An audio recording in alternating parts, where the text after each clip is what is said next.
बेला कहाँ से आफत भेज देला। प्रभु अपने भक्त के रक्षा करा। इज्जत बचाला हो इज्जत बचाइला, ये भोले बाबा इज्जतिया बचाइला।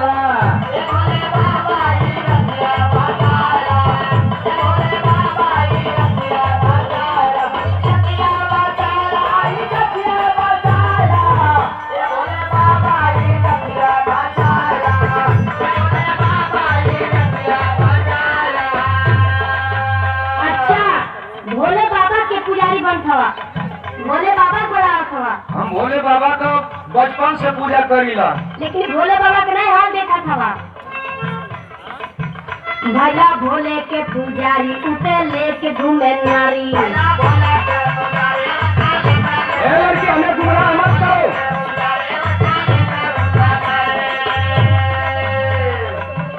भैया भोले के पुजारी उसे लेके घूमे नारी। उमा बैठे गोरावारी तू पहाड़ी में।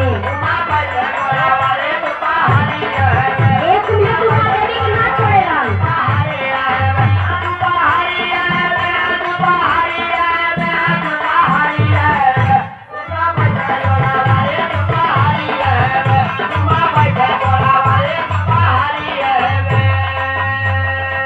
हमारे भगवान भोलेनाथ भी गड़बड़ है। हाँ, सुनो तो अब हम भगवान भोलेनाथ की पूजा नहीं करेंगे।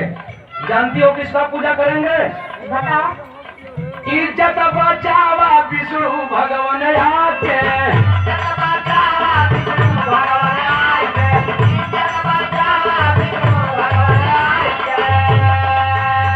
अरे पैया परी तुहरे कहीं समझाई के।